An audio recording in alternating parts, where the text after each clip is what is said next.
حقیقت یہ ہے کہ شاہ صاحب کو اللہ رب العالمین نے صورت اور سیرت کا وہ حسن عطا فرمایا ہے کہ ان کو دیکھ کے بے اختیار زبان پہ یہ کلمہ جاری ہو جاتا ہے کہ چے رخ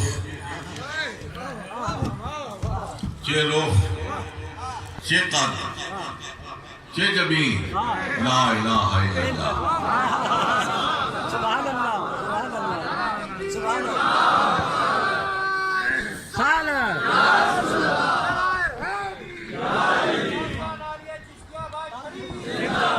عرصے سے خواہش تھی کہ اس مزار مقدس پر حاضری دی جائے،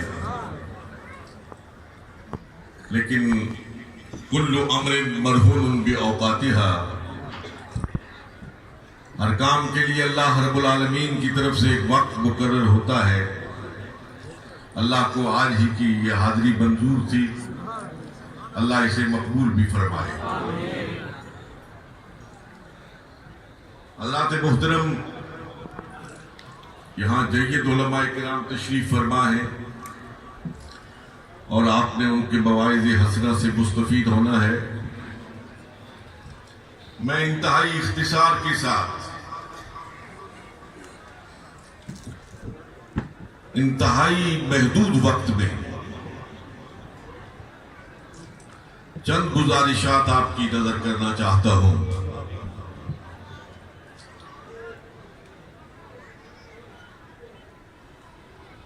برادران طریقت،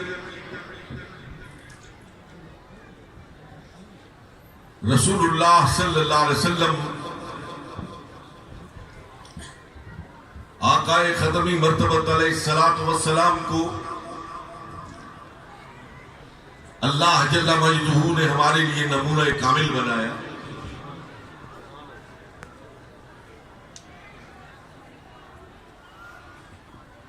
نمونہ کامل ہونے کی صورت میں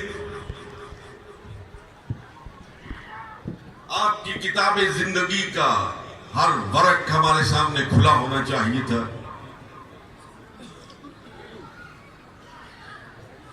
آپ کی خلوت ہو یا جلوت ہو، آپ کی زندگی کا خانگی پہلو ہو یا اجتماعی زندگی ہو، زندگی کا ہر گوشہ آپ کے غلاموں کی آنکھوں کے سامنے ہونا چاہیے تھا۔ سو اللہ رب العالمین نے اس کا اہتمام فرمایا۔ ایک زندگی کا ظاہری پہلو ہے، ایک اس کا باطنی پہلو ہے۔ ایک کا تعلق قول سے ہے اور ایک کا تعلق حال سے ہے۔ قول کا تعلق ظاہر سے ہے، حال کا تعلق باطن سے ہے۔ اللہ جل مجدہ نے قول کی حفاظت کی بھی ذمہ داری اور حال کو بھی محفوظ رکھنے کی ذمہ داری اٹھائی۔ حضور کا قال بھی موجود ہے، حضور کا حال بھی ہمارے سامنے موجود ہے۔ حضرات محترم، کسی کے فرمائے ہوئے کو منضبط کرنا، محفوظ رکھنا، شاید تاریخ میں اس کی اور بھی مثالیں موجود ہوں، لیکن حضرات محترم، کسی کے اشارے کو محفوظ رکھنا، کسی کے کنارے کو محفوظ رکھنا، کسی کے چہرے کی جنبش کو محفوظ رکھنا، کسی کو کے بولنے کو محفوظ رکھنا اور کسی کے نہ بولنے کو محفوظ رکھنا، یہ صرف سیرت محمد مصطفیٰ کا کمال ہے۔ حضور علیہ السلام کا بولنا بھی ہمارے پاس محفوظ ہے، حضور علیہ الصلوۃ والسلام کا نہ بولنا بھی ہمارے پاس محفوظ ہے۔ سبحان اللہ۔ حضرات محترم، حدیث کی کتابیں بھری پڑی ہیں جو اقوال مصطفیٰ ہیں، لیکن میں ایک خاص جانب آپ کی توجہ اہل علم کے اس اجتماع میں مبذول کرانا چاہتا ہوں۔ حدیث کی ایک اصطلاح ہے جسے حدیث تقریر کہتے ہیں۔ تقریر وہ نہیں جو میں کر رہا ہوں، حدیث کی اصطلاح میں تقریر اسے کہتے ہیں کہ حضور علیہ الصلوۃ والسلام کے سامنے کوئی کام کیا جائے اور آپ اس پہ خاموش رہے۔ حضور کا بولنا بھی محفوظ ہے اور حضور جہاں خاموش رہے وہ بھی محفوظ ہے۔ یہ صرف محمد الرسول اللہ صلی اللہ علیہ وسلم کا کمال ہے۔ حضرات محترم، میں آپ کی خدمت میں اپنی بات کے ابلاغ کے لیے ایک حدیث طیبہ پیش کرنا چاہتا ہوں۔ سبحان اللہ۔ میرے دوستو، اے چشتیہ آباد کے ساتھ عقیدت کے جذبات سے معمور حاضری دینے والوں، سبحان اللہ۔ میرے آقا و مولا علیہ الصلوۃ والسلام نے ارشاد فرمایا، انا وکافل الیتیم فی الجنت ہاکذا۔ اس طرح دو انگلیوں کا اشارہ۔ انا وکافل الیتیم فی الجنت ہاکذا، میں اور یتیم کی کفالت کرنے والا جنت میں اس طرح ہوں گے جس طرح کے دو انگلیاں۔ یہ حضور کا ارشاد ہے، لیکن میں جس جانب آپ کی توجہ کو مبذول کرانا چاہتا ہوں حضرات محترم، کہ آج بھی 1500 سال کے بعد کسی محدث کے درس حدیث میں جا کر بیٹھیے، جب وہ یہ حدیث بیان کرے گا تو صرف یہ نہیں کہے گا کہ انا وکافل الیتیم فی الجنت ہاکذا، یہ نہیں کہے گا، بلکہ جب وہ یہ کہے گا انا وکافل الیتیم فی الجنت ہاکذا، تو یہ دو انگلیاں بھی یوں اٹھائے گا۔ اس لیے کہ وہ صرف حضور کے الفاظ کی حفاظت نہیں کر رہا، وہ حضور علیہ الصلوۃ والسلام کی ادا کی بھی حفاظت کر رہا ہے۔ حضور کا قول بھی حیدری، عظمت و شان مصطفیٰ، آمد مصطفیٰ، آمد مصطفیٰ، چہرہ بددہا، چہرہ بددہا، ماشاءاللہ۔ حضور کا قول بھی محفوظ، حضور کی ادا بھی محفوظ۔ میں نے بارہا ایک روایت علامہ صاحب نظر سامعین کی کہ سیدنا علی المرتضیٰ کا زمانہ ہے، زمانہ خلافت ہے، آپ کا شان خلافت سے باہر تشریف لاتے اور حکم فرماتے گھوڑا لاؤ۔ گھوڑا لایا گیا، اس پر زین کسی گئی، لگام چڑھائی گئی، آپ کا شان خلافت سے باہر تشریف لائے، رکاب میں پاؤں ڈالا، زین پر سوار ہو گئے۔ جو موجودین تھے انہوں نے سمجھا کہیں سفر پر روانہ ہو رہے ہیں، لیکن دیکھتے ہی دیکھتے سیدنا علی المرتضیٰ نیچے اتر آئے۔ جو وہاں حاضرین تھے انہوں نے عرض کیا، امیر المومنین، اگر کہیں جانا مقصود نہیں تھا تو گھوڑا کس لیے منگوایا، زین کس لیے کسوائی، لگام کس لیے چڑھوائی، اوپر بیٹھنے کا تردد کیوں فرمایا، پھر یہ سارا عمل تو عبث ہوا۔ آپ نے فرمایا کہیں جانا مقصود نہیں تھا، کہیں نہیں جا رہا تھا، ایک مرتبہ ایسے ہی ہوا تھا، ایک مرتبہ ایسے ہی ہوا تھا، سرکار نے گھوڑا منگوایا تھا، زین کسوائی تھی، لگام چڑھائی تھی، اس کے اوپر بیٹھے تھے اور بیٹھ کے نیچے اتر آئے تھے، میں تو سرکار کی ادا کی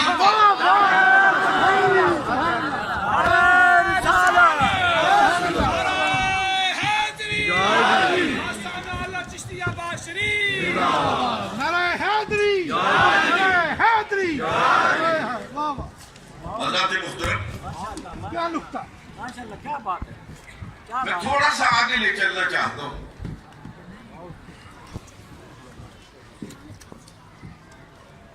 معروف روایت ہے، سیدہ طیبہ طاہرہ عائشہ صدیقہ رضی اللہ تعالی عنہا راویہ ہے، فرماتی ہے کہ حضور سرور کون و مکان علیہ السلام جب رات کے پچھلے پہر سر سجدے میں رکھ کر تسبیحات پڑھتے تھے تو آپ کے سینے سے ایسی آواز نکلتی تھی گویا ہڈیاں ابل رہی ہے، ہڈیاں ابل رہی ہے۔ حضرات محترم، روایت کے یہ الفاظ، حضرت عائشہ صدیقہ کا یہ قول تو آپ کو بخاری کے صفحات پر نظر آتا ہے، لیکن وہ ہڈیا کی آواز کیسی ہوتی تھی، وہ کیسی آواز ہوتی تھی، اللہ رب العالمین نے اس آواز کو سننے کا بھی اہتمام فرما دیا ہے۔ فرمایا حدیث کے الفاظ کو پڑھنا ہے تو بخاری کو کھول کے پڑھو اور ہڈیا کی آواز کو کان لگا کے سننا ہے تو رات کے پچھلے پیر کسی صوفی کے حجرے میں چلے جاؤ، بخاری کے صفحات پر تمہیں الفاظ ملیں گے اور صوفی کے حجرے میں تمہیں ہڈیا کے ابلنے کی آواز سنائی دے گی۔ حضور کا کال بھی محفوظ ہے، حضور کا حال بھی محفوظ ہے، اور یہ وہ سنی بیٹھے ہوئے ہیں جو کال کو بھی چومتے ہیں، جو حال کو بھی چومتے ہیں۔ نعرہ تکبیر، نعرہ رسالت، نعرہ حیدری، نعرہ علیہ بغار شریف۔ میں آپ کی توجہ ایک لمحے کے لیے اس جانب مبذول کرانا چاہتا ہوں کہ ہم بخاری کو چومتے ہیں، ہم مسلم کو چومتے ہیں، ہم ساری سیاستہ کو چومتے ہیں۔ میں آپ سے پوچھنا چاہتا ہوں اے اصحاب علم و فضل کہ کیا بخاری کے ورق خوبصورت ہے؟ ورق خوبصورت ہے، اس کا گتا خوبصورت ہے، اس میں جو روشنائی استعمال ہوئی ہے وہ بہت اعلیٰ ہے، اس روشنائی کی وجہ سے چومتے ہیں، اس گتے کی وجہ سے چومتے ہیں۔ کیوں چومتے ہیں؟ اس لیے چومتے ہیں کہ بخاری کے صفحات پر نطق مصطفیٰ ہے، بخاری کے صفحات پر نطق مصطفیٰ ہے۔ اور یہاں خانقاہ پر کیوں آتے ہیں؟ صوفیہ کے قدموں میں کیوں پہنچتے ہیں؟ کہ وہاں نطق مصطفیٰ ہے، یہاں حال مصطفیٰ ہے۔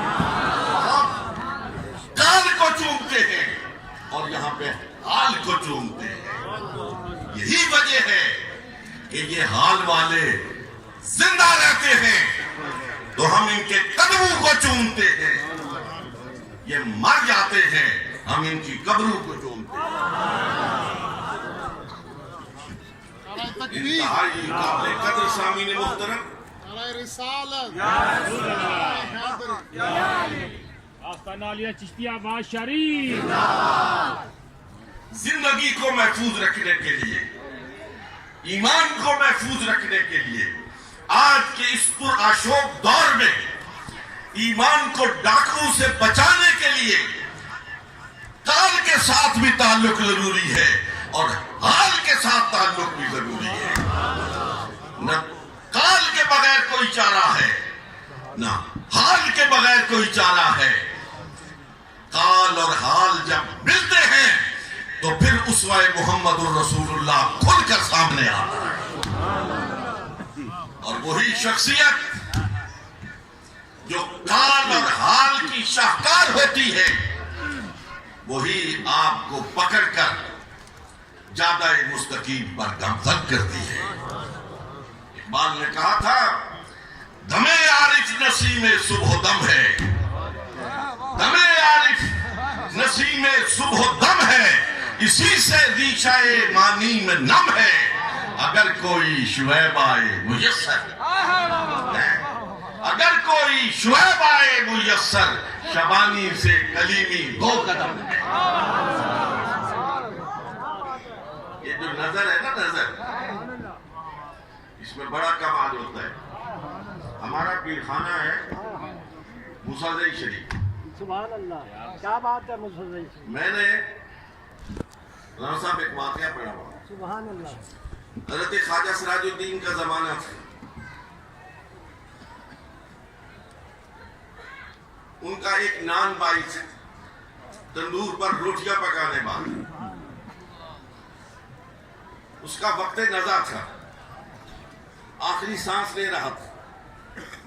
اس نے تمنا کا اظہار کیا کہ کاش میرے مرشد کو کوئی جا کے بتائے.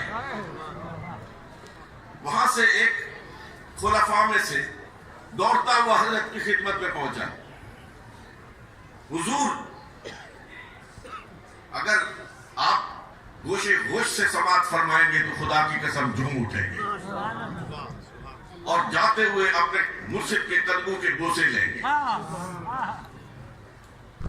حضور، آپ کا غلام ہے، ساری زندگی آپ کے لنگر کی روٹیاں پکاتا رہا ہے. آج اس کا دم واپسی ہے، اس کی خواہش ہے آپ کی زیارت کرے.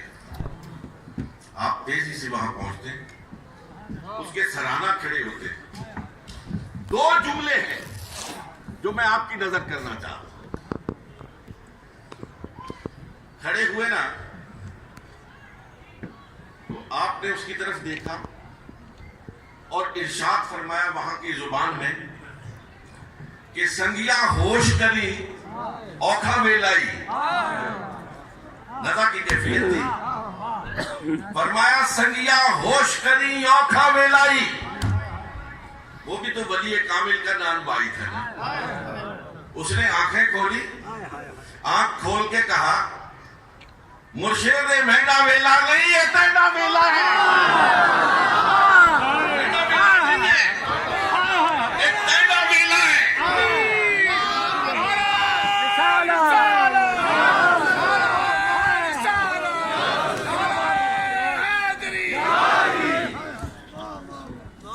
وہاں جو خلفاء موجود تھے وہ فرماتے کہ ہم نے دیکھا کہ صاحب حال دین، ہم نے دیکھا کہ یہ سننے کے بعد حضرت خواجہ سراج الدین رحمت اللہ تعالی علیہ نے ایک نظر اس کے سر سے لے کے پاؤں تک اور دوسری نظر اس کے پاؤں سے لے کے سر تک ڈالی. اس کے جسم کا منہ کہہ رہا تھا لا الہ الا اللہ، لا الہ الا اللہ. اور وہ اپنی جان آفری کے سپورٹ کر رہا تھا. اللہ اللہ. حضرت شاہ غلام علی دہلوی رحمت اللہ تعالی علیہ،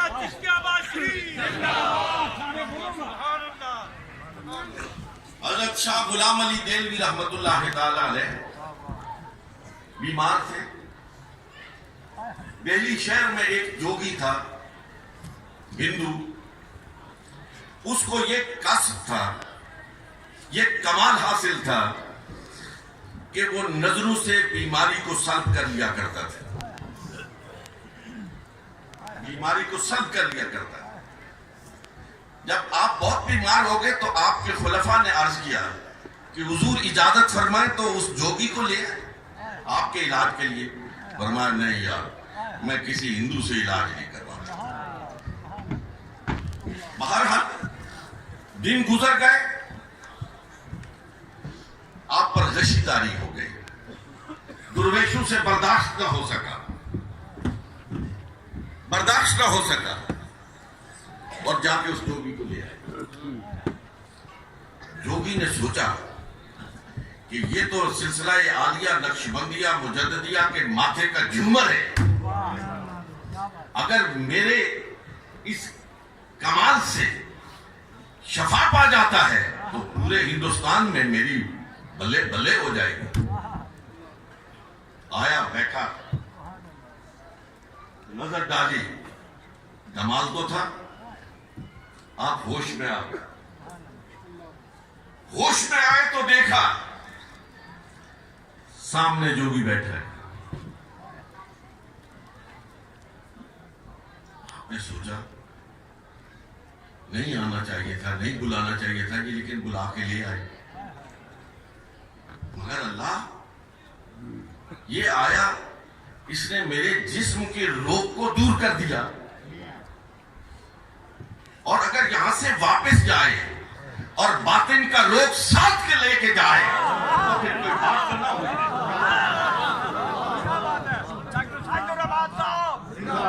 پھر تو کوئی بات نہ ہوئی. آپ نے کہا جوگی صاحب آپ کو یہ کمال کیسے حاصل ہوا؟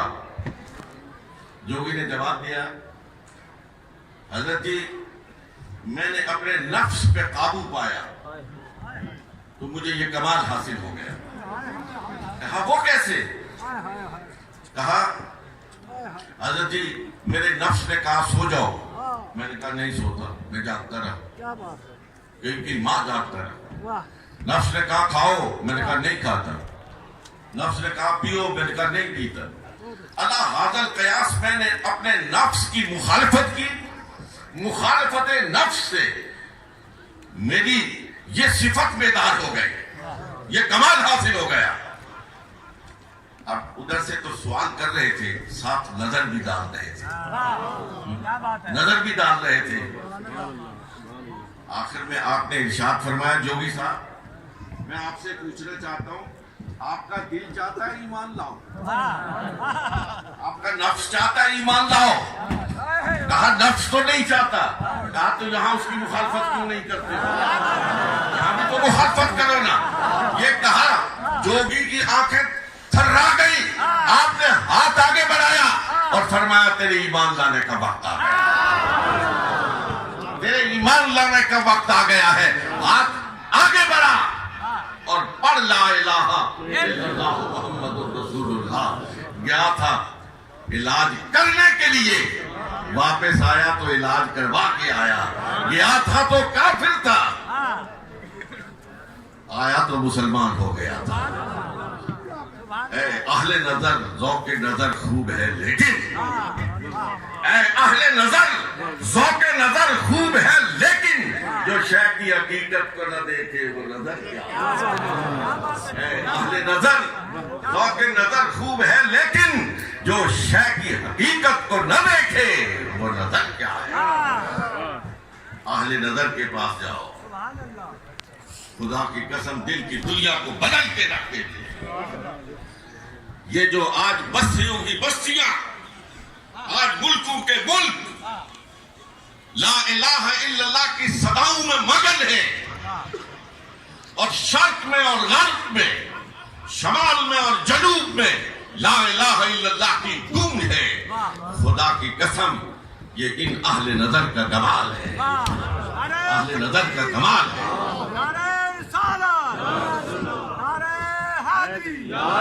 آستانہ عالیہ بگان شریف زندہ باد, آستانہ عالیہ بگان شریف زندہ باد. جس پیر کی درگاہ پہ بیٹھا ہوں, ایک واقعہ ذہن میں گردش کر رہا ہے.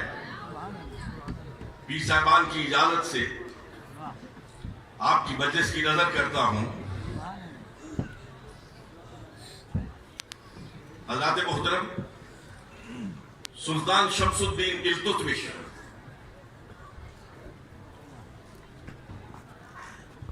جب تخت پر بیٹھا تو وہاں سجدہ ریز ہو گیا. سجدے سے اٹھا تو عمائدین نے سلطنت سے پوچھا کہ مجھے بتاؤ یہ تخت مجھے کیسے ملا ہے, یہ بادشاہ مجھے کیسے ملی؟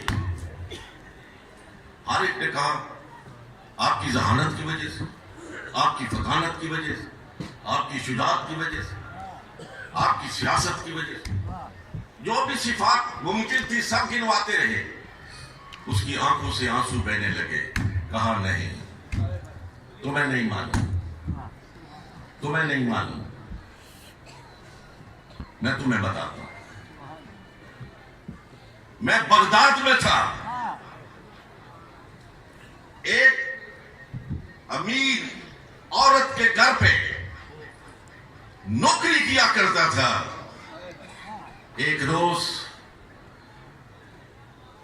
اس خاتون نے مجھے کچھ ٹکے دیے اور کہا بادشاہ جاؤ بازار میں جا کے سودا لے کے آؤ. میں بازار چلا گیا, وہاں دیکھا ایک ہجوم بے پناہ ہے, ہجوم عاشقاں ہے, درویشوں کا ازدحام ہے. میں قریب چلا گیا تو دیکھا کہ ایک خوبصورت شخصیت واز کہہ رہی ہے. میں بھی وہاں بیٹھ گیا. واز میں اتنا مگن ہوا کہ یاد ہی نہ رہا کہ کس کام آیا تھا. جب واز ختم ہوا تو عجیب صورت پیش آئی. میں نے جیب میں ہاتھ ڈالا تو وہ جو چند ٹکے تھے وہ غائب تھے, وہ غائب تھے. میں بیٹھ کے رونے لگ گیا کہ پیسے بھی غائب, تاخیر بھی واقع, گھر جاؤں گا تو بہت مار پڑے گی. میں گردن نیچی کیے ہوئے رو رہا تھا کہ میرے اپنے سر پر ایک دست شفقت محسوس ہوا. آنکھ اٹھا کے دیکھا تو وہی بزرگ تھے جو واز کہہ رہے تھے. کہا بیٹا کیوں رو رہے ہو؟ میں نے کہا حضرت جی آپ کا واز سنتا رہا, مالکن نے جو ٹکے دیے تھے وہ بھی غائب ہو گئے. صبح سے یہیں بیٹھا ہوا ہوں, بہت سخت مزاج ہے, واپس جاؤں گا, بہت سرزنش ہوگی. آپ نے جیب میں ہاتھ ڈالا, پیسے لیے, نکالے, میرے ہاتھ میں تھمائے. ذرا غور کیجئے گا اس جملے پر. سلطان شمس الدین التتمش کہتا ہے وہ پیسے میرے ہاتھ میں تھمائے اور ارشاد فرمایا کہ بیٹا یہ پیسے لو, سودا خریدو, مالکن کے پاس جاؤ, لیکن ایک بات یاد رکھو, جب کل تخت سلطنت دہلی پہ بیٹھو تو ہم فقیروں کو نہ بھولنا, ہم غریبوں کو نہ بھولنا. کہا وہ خواجہ معین الدین چشتی اجمیری, اور یہ تخت نہ میری سیاست کی وجہ سے, نہ میری ذہانت کی وجہ سے, نہ میری فطانت کی وجہ سے, این تخت دہلی نتیجہ دعائے آ فقیر.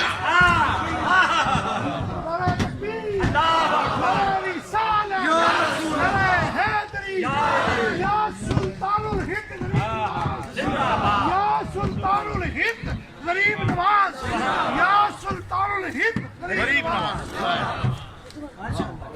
سبحان اللہ. حضرات گرامی,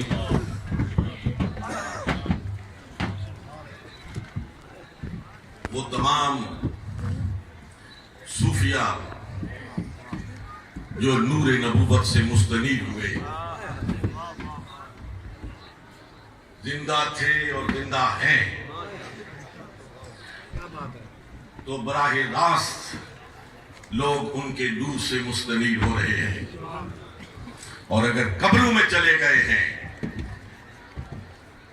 تو خدا کی قسم اٹھا کے کہتا ہوں یہ قبریں بھی ان کے دلوں پر حکومت کر رہی ہیں. آرنلڈ کی بڑی مشہور کتاب ہے ریچنگ آف اسلام. اس نے پورے ہندوستان کا دورہ کیا, چپا چپا کھانا, اور اس کے بعد اپنا نتیجہ فکر لکھا. کہا میں نے بر صغیر کی تاریخ کو پڑھا ہے, چھانا ہے, آنکھوں دیکھا حال میرے سامنے ہے, لیکن کہتا ہے آرنلڈ کہ یہاں لوگوں کے اقتدار کے سورج طلوع ہوئے, غروب ہوئے, لیکن میں پورے سچائی کے ساتھ اس بات کی گواہی دیتا ہوں کہ اگر بر صغیر پر حکومت ہے تو اجمیر میں لیٹے ہوئے ایک فقیر کی حکومت. نعرہ تکبیر, اجمیر میں لیٹے ہوئے فقیر کی حکومت.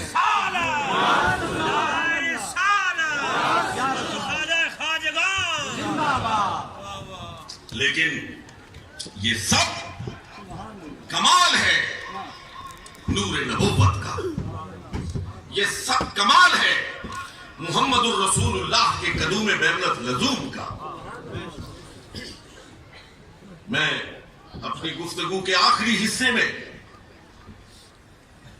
اچانک میرے ذہن میں اپنے محبوب مکرم حضرت پیر نصیر الدین نصیر رحمت اللہ تعالی علیہ کی ایک ربائی آئی ہے, آپ کی نظر کرتا ہوں. آپ نے فرمایا کہ تجھ سے میری زندگی کا یہ نظام چل رہا ہے, تجھ سے میری زندگی کا یہ نظام چل رہا ہے, تیرا آستاں سلامت میرا کام چل رہا ہے. تجھ سے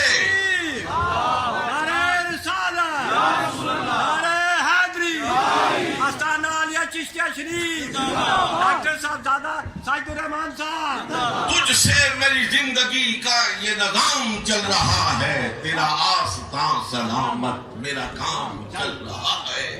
نہیں عرش فرش پر ہی تیری عظمتوں کے چرچے, نہیں عرش فرش پر ہی تیری عظمتوں کے چرچے,